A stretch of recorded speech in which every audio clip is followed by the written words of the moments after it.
We're here at the Xpeng AeroHT booth at CES, where the company is showing off its eVTOL flying car concept. These four arms with drone-like propellers fold away and into the body of the car, so when it's driving by, you wouldn't even know it's a flying car. While we won't see this take flight at CES, it's an evolution of the company's X3 flying car, which Xpeng AeroHT has shown taking flight before. What you're seeing here is the first eVTOL demonstration we've seen from Xpeng AeroHT outside of China.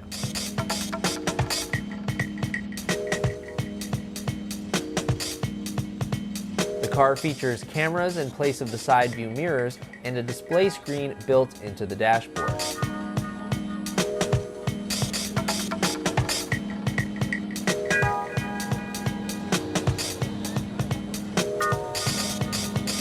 Xpeng AeroHT also says it's coming out with a six-wheeler it's calling the Land Aircraft Carrier that comes with a built-in eVTOL.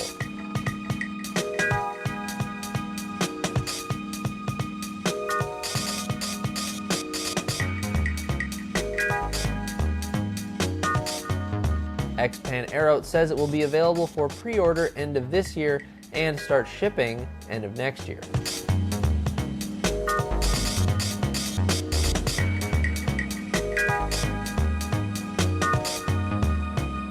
Would you like to take a ride in one of these? Let us know down in the comments.